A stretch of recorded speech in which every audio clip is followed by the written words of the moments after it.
why don't we dig in? My name is Liz Truby. I am the Assistant Dean for Academic Advising in the Weinberg College of Arts and Sciences. It's lovely to see you today. I'll let Nicole introduce herself. Hello, everyone. I'm Nicole Eggleston Watkins, Associate Dean and Director of Student Assistance and Support Services in the Dean of Students Office.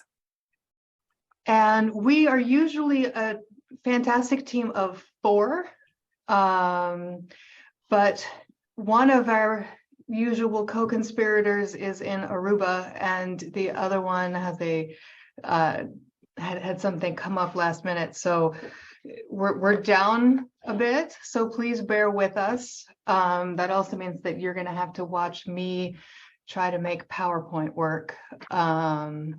It's always something I'm great at, but I'm going to share my screen. So we are here today to talk about a partnership that we have worked really hard to build between the school advising leadership, which are folks like me in all of the undergraduate schools, and student assistance and support services, to help routinize how we work with students who are having academic and behavioral concerns, because as we all know, the line between the two is really a blurry thing. So how does this fit in with universal design? As we have all seen, especially since spring of 2020, our students increasingly are asking for flexibility, and that flexibility can take on a lot of different guises. Very often, students are coming out of a high school situation where all they had to do was ask for something and they could get the help they needed, or they could have their parents help them,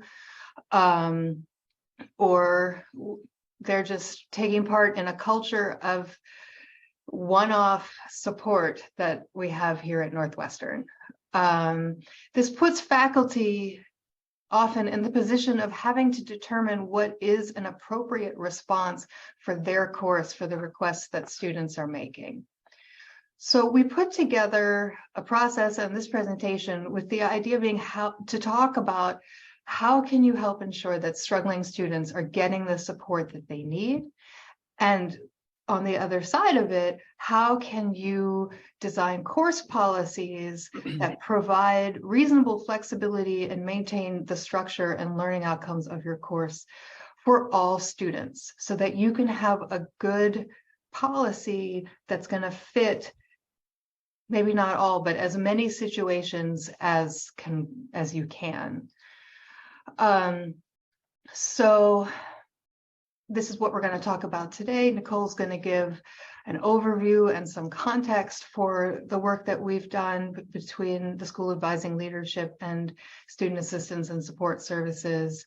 She's going to talk about some of the action steps that we have in place. I'm going to talk about some of those as well, talk about curriculum a little bit. So Nicole, you want to take it away? So I think, Liz, we're supposed to talk about the school advising leadership.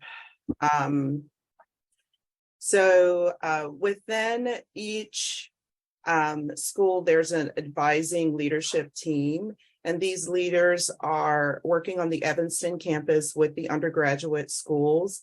They collaborate around advising initiatives and other aspects of the undergraduate academic experience. And they also work really closely with the Dean of Students and other resources within the university. Yeah, so here are the school advising leads listed according to their school.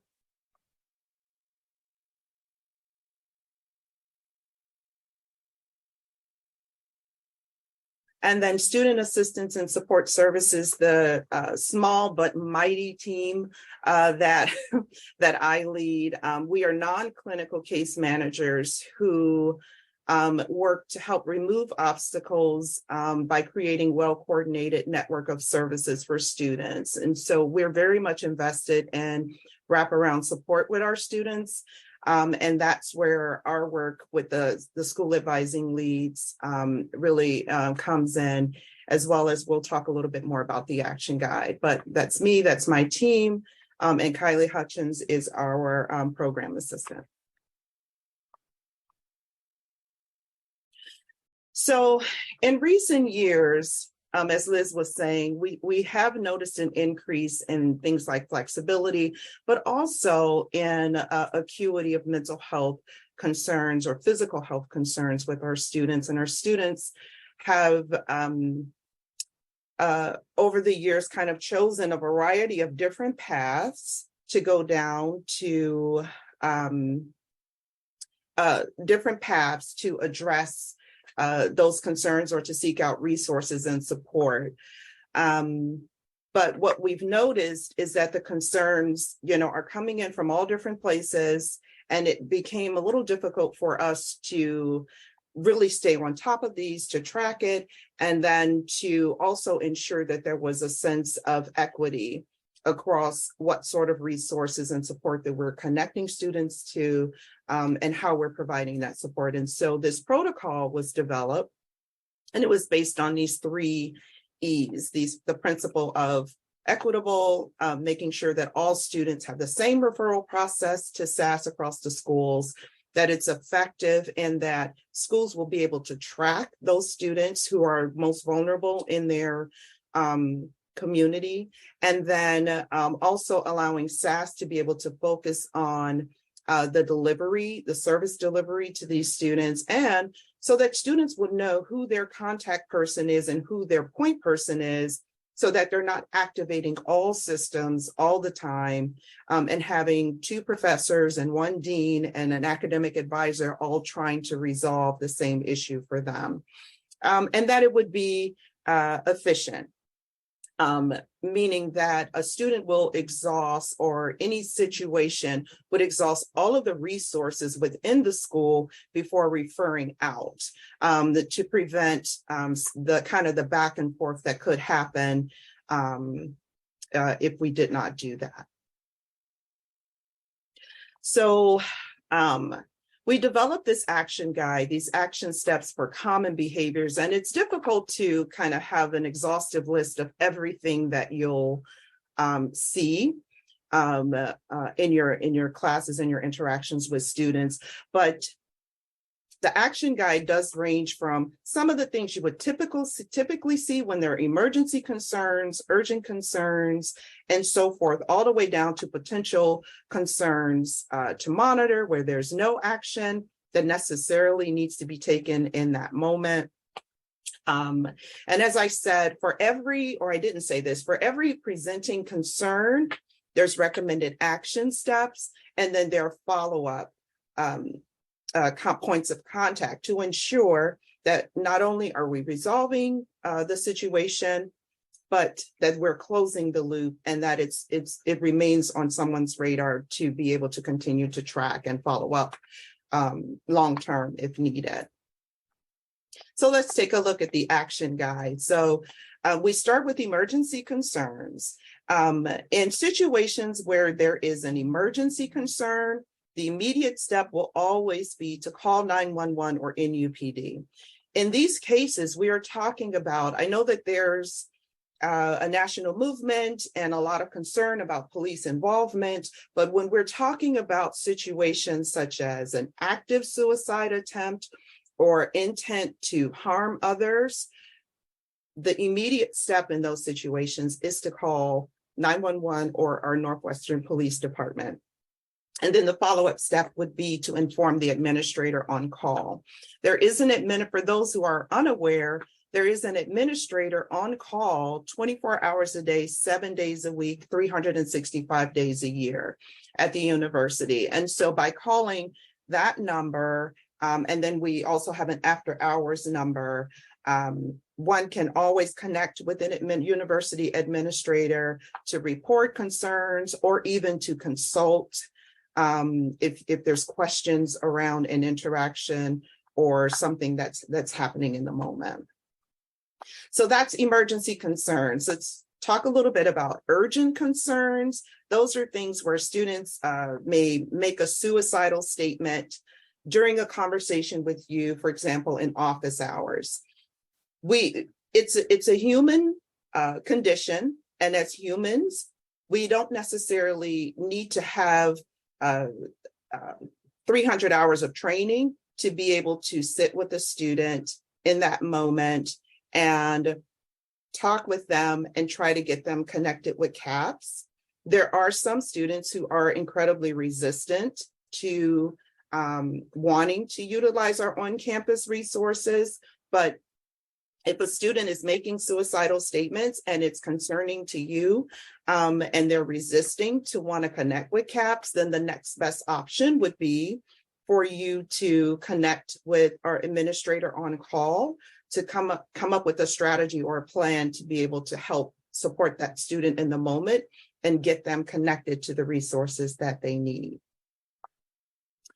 And then in non-emergency concerns, or statements where situations where students are making statements that are threatening towards others, we would want to notify the behavioral consultation team through the Wildcats Aware form.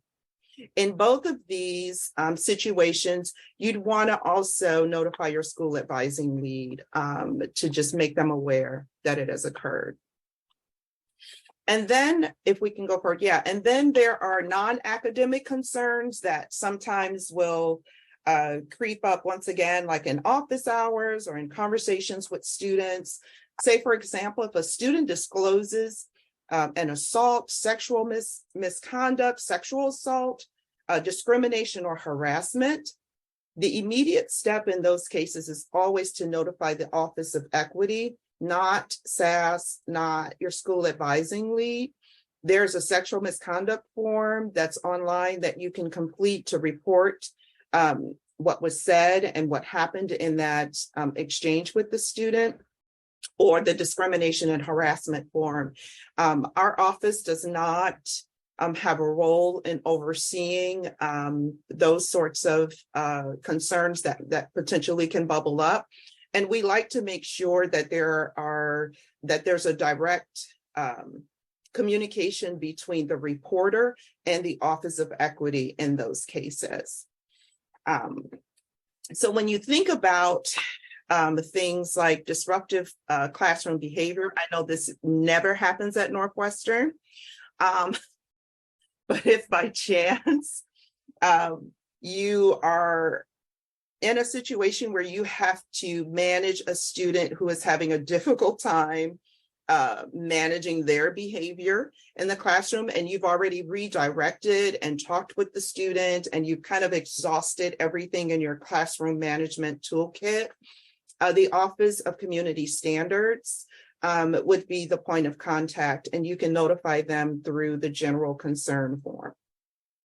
You also want to make sure that your school advising lead is aware that you are managing this and that you made this report. These are the students that we like to just kind of keep track of and just make sure that they're on our radar in the event that there's other concerns that are impacting that student, so that we can just have a full view of what's going on with our students.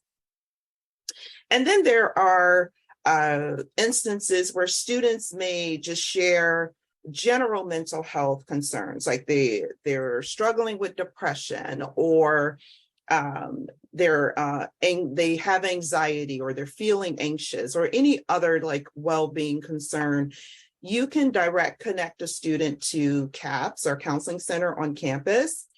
And if the student is reluctant to want to engage with CAPS, we have an online platform called Timely Care. And I don't know how many of you are aware of it, but what I would recommend is sometime after this session, if you're not familiar with it, to just go to Timely Care and kind of do your own like tour or exploring of the website.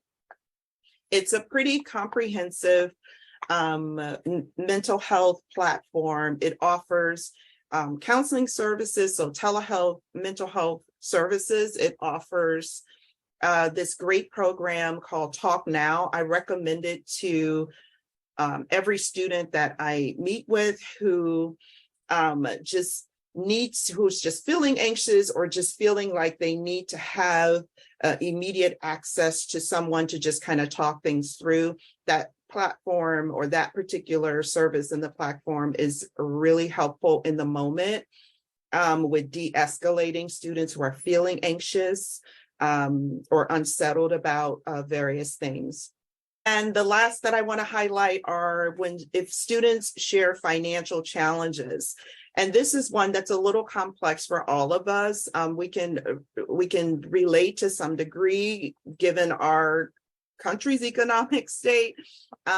So what we want to do in these cases is make sure that we're connecting students to our undergraduate financial aid office. That's always a great starting place when students are expressing like problems at home, or a parent has lost a job, or other things that are impacting them and causing financial challenges. If we're noticing that there's an ongoing impact in the student's ability to engage in coursework, or they're just kind of showing up in a way that is concerning for you, you want to make sure that the school advising lead is brought in. So there's just a couple of points that we want to highlight for you to keep in mind in talking about emergency, urgent, and non-academic concerns. One is in the interaction with the student, always just express your concern for their well-being and share the next step that you'll take. So if it's calling for assistance, then share, okay, I'm very concerned about, what you've just shared, and we need to call. I'm feeling we need to call someone who's better skilled to provide you the support and connect you with the resources that you need moving forward, for example. The next is your school advising lead is your key point of contact for majority of the situations that you will encounter in helping students and working with students. So that's another thing to highlight. And if a student is disruptive in the classroom, always request that behavior to stop. And then if the student does not, then you have the freedom or the power to say, then I'm going to have to ask you to leave. And if they refuse, you can dismiss the class. And then follow up with your school advising lead to come up with a plan for how to mitigate that concern moving forward. And then the last is if a student discloses an assault, sexual misconduct, discrimination, or harassment, as I said before, do not notify your school advising leadership or anyone other than the Office of Equity. We want you to be the direct reporter of that information, and then confirm the student's safety and provide non-judgmental support. So ask the student, are you safe now? Are you in a safe situation in your apartment, or coming back and forth, those sorts of questions. And then the last is, remember that we are all mandated reporters. You must report to the Office of Equity, and they have a confidential process for the student. So explain your reporting obligation to the student, and just know that once you make that report, the Office of Equity has an entire process by which they will follow to help connect with the student and then identify what sort of resources and support the student needs moving forward. You should also know that in most cases, the Office of Equity will not share information about the student. So we just have to kind of trust that process when we make that report.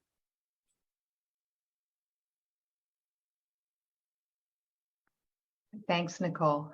And I will show you, so these slides will be shared with you. All of the links will take you directly to all of these documents. And when we get toward the end of all this, I'll also show you some of the web pages where all the stuff can be found. So sometimes we don't necessarily know what's going on with the students in our classes, but we see academic signs of things not being right. So times when you should reach out to your school advising leadership would be if a student stops attending class for a week, if they miss a major assignment or a midterm or something big and they haven't communicated with you, if they've hit a point in a class that has an attendance requirement where their overall performance in the class is starting to be impacted, or they're just sort of dropping out of communication and you're losing sight of them. Sometimes students miss class because they choose not to go to class. Sometimes they miss class because they're, not in great shape, and we try to figure out what is going on in that kind of situation.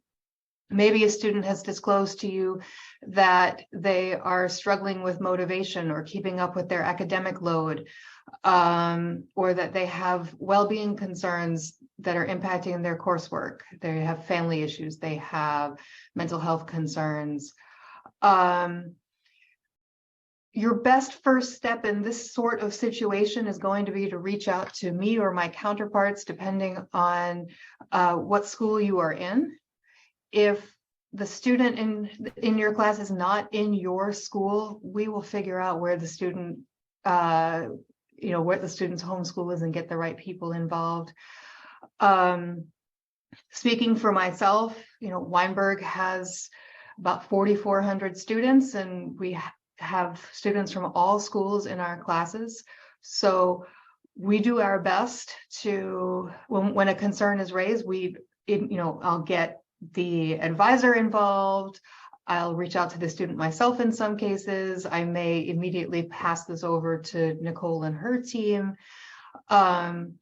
We don't always necessarily have the bandwidth to get back to faculty about where things stand. So if you want follow-up, you should always feel free to reach out and ask follow-up questions. There are some situations where it's just something to keep an eye on. If you have a class that has an attendance requirement and a student misses a class without communicating with you, that's not something that we need to have bumped up to us necessarily. That's something just to keep an eye on to see if they come back. So if it seems like it's just a one-time event, the dean's offices do not need to know about this, but if things escalate, we're more than happy to get involved and to discuss with you how to manage it. So to kind of summarize this part, if you have students who are having personal concerns that are impacting their academics, or they're having concerning absences, send an email to me or my counterparts in the other schools. The link in the slide, I'll show it to you, takes you to a list with all of our information.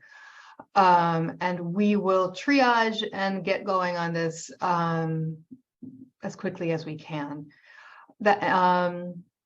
If a student's behavior is having a negative impact on their academic performance, if there are interventions that we can offer, we are happy to do so. That might mean talking with a student about academic support through academic support and learning advancement, or we might set up a regular check-in schedule with the student. We might talk with a student about reducing their course load.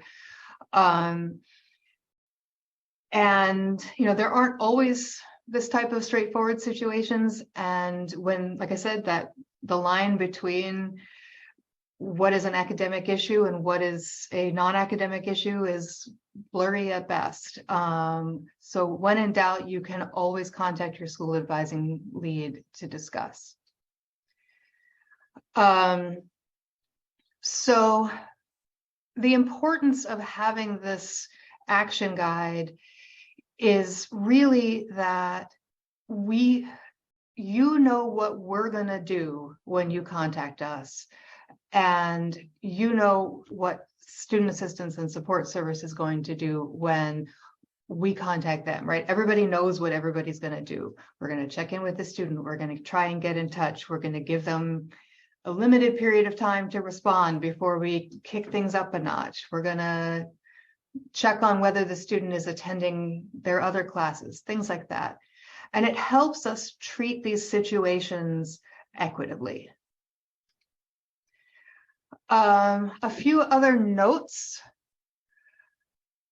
Student health, which is now under Northwestern Medicine for the last year or so, has a process for students who miss class due to physical health reasons. For those who have been around a long time, we've streamlined the process for if a student is sick and misses an exam or breaks their leg and can't get to class, things like that. If you go to this link, it will explain that students, if they are seen at either health services on campus or one of the urgent cares nearby, which if they are sick and they want flexibility, they have to go to a doctor. They can get a note from the person, the physician who sees them, that says such and such a student is ill and please needs some flexibility. It doesn't give details. It prevents the student from, we try to prevent the student from sharing their personal health records with you or anybody who is not a medical professional. And it means that faculty don't have to negotiate whether a student is sick enough, whatever that might mean. So the doctors write a note, the student sends me this note. Sometimes there are dates, or me and my counterparts, I should say. Sometimes there are dates the student will be out of class until this day. I write to faculty, my counterparts write to faculty. If you have purely academic concerns about students, so-and-so failed their midterm and you don't have enough information to, you don't have any information about why this happened, but they're just doing poorly in your class. Please use the Caesar midterm feedback function, which is in your grade roster in Caesar, for situations in which a student has a C- or below, or that's the main one. That will trigger this, either the student's advisor or the school advising lead. In Weinberg's case, it's me, to get notified that such and such a student in such and such a class currently has a D, or there's a space you can leave text to talk about what's going on. And your student's advisor will get that notification and follow up with the student, usually the same, like the next morning. But this is a really great way to get feedback about students who are struggling, so that students can make good academic decisions. Which brings me to why week 6. We said at the beginning, this is a very week 6 kind of week. So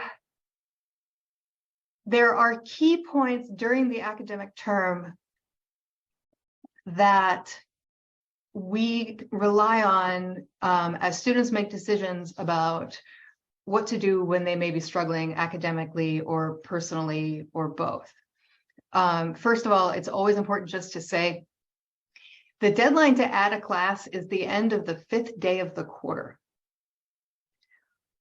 After that, students should not be adding into new classes. We do have a late add process that will allow a student who, for one reason or another, didn't register for a class by the end of the 5th day, to add that class in. It is complex and it involves a lot of human work.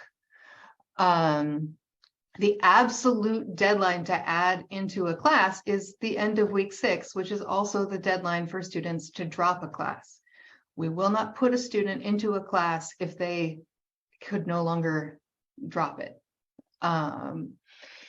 So this is an exciting week for Nicole and for me, because we have a lot of students who are getting feedback from faculty and trying to make good decisions about whether or not to drop a class. If they drop something by the end of this week, the course will disappear from their transcript. It goes away. They were never there. They'll disappear from your roster. Sometimes it can be a really good way if a student is stressed out, a student has a lot of things going on in their life. Dropping a class can be a great strategy. If they're struggling in that class, same thing. The next really important deadline that acts as another sort of off-ramp as student scenarios come up is the end of the 8th week of a quarter. That is the deadline for students to change a grading option for a course from ABC grading to pass, no pass, if a course is set up to allow pass, no pass. Not all courses are. It is also the deadline for students to start an application to take a medical leave of absence. In cases where students' physical or mental health is really making it impossible for them to be a student, or they just have too much going on, students can apply for a medical leave of absence, which will withdraw them from the term. That's a process that Nicole's office manages. And we can just leave that at that. And then at the end of week 9, students can still, or up until the end of week 9, students can still withdraw from a class. Excuse me, to withdraw from a class leaves the course on their record with a grade of W. It does not impact their GPA. Students don't like it because they think, and here's where I reveal myself to be an English major, they think it is a scarlet letter on their transcript that will haunt them the rest of their life. And we spend a lot of time trying to tell them that, in fact, it won't. But after the end of week 9, we're there. We are the student is in your class until the end of the quarter. So partly this is, I'm sharing all this for you to keep these dates in mind as you plan a course, as you think about when your major assessments are. You want to have some major graded work, not just before the end of week 6, but really before the end of week 5, so that you can have graded it and returned it to students so they have a sense of where they stand, so they can make a decision about staying in your class.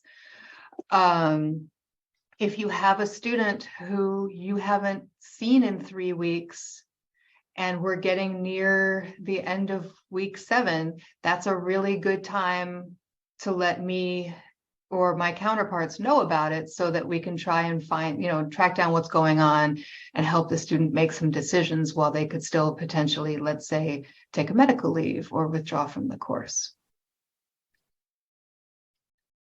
As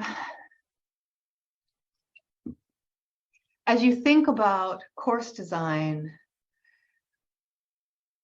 I would encourage you to think about how your policies, your learning outcomes, and your desire to offer more or less flexibility to your students work together. Where am I coming from with this? When I find out that a student has something going on in their life that is impacting their academics, I write to professors and ask for some short-term flexibility within the policies of the course. So a dean's office is not going to tell faculty members, you have to do XYZ when a student comes to you in a certain situation. But if you have a policy where attendance is crucial, let's say, and a student can only miss 2 classes, is that a policy that you would ever make exceptions for?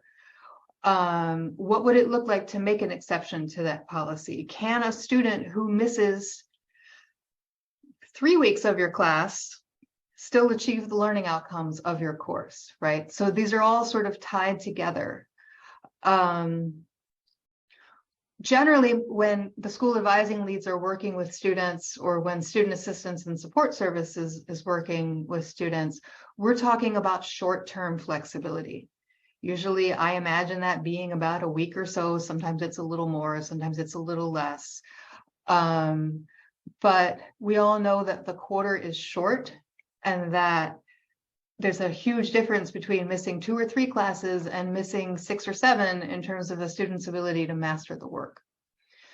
If a student has longer term needs, we may refer them to Accessible NU, or that's where we may be talking about a leave of absence or something like that, so that we can help the student still achieve the learning outcomes of your course. My personal plea to you is to think long and hard about having a policy of excused versus unexcused absences. I think that those are very well-intended policies because the aim is to keep students in contact with their faculty when something's going on. But it also puts you as a professor in the position of having to determine what is going on in a student's life and whether it merits excuse, right? So as an example, I was working with a faculty member who had a student who has 2 very ill grandparents right now. And the faculty member's policy says that an absence or a makeup exam can only happen when certain scenarios are happening. If a student is ill or if there's a death in the family. We don't have that. But is this a situation where, I don't want anybody to have to be in the position of making that kind of value judgment, because it leads to potentially inequitable scenarios. So I would just think about, in terms of flexibility, when would to what extent is your course set up for flexibility?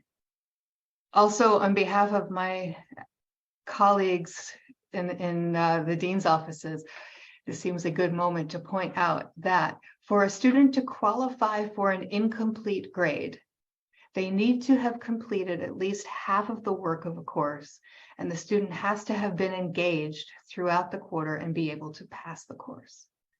So oftentimes we have students who do not withdraw from a course before the withdrawal deadline, but they're in real academic difficulty.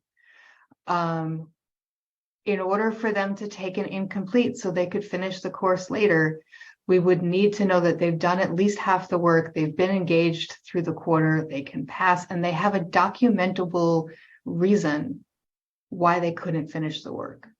If these aren't met, the student's going to have to take whatever grade they earn. One link, let me show you real quickly. The provost's office has put together an undergraduate advising website for faculty and for advisors. From this page, with the password protected part, is this for faculty and advisors section. There's all kinds of really helpful information here.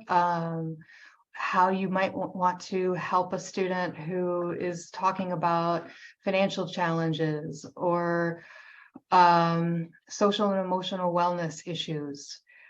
But the school advising leads information is here. So here's that list of all of us helpful people who are ready to support you. And then under academic and behavioral concerns is where you can link into that action guide. And again, it'll be in the slides as well. And all of these links will take you to various pages.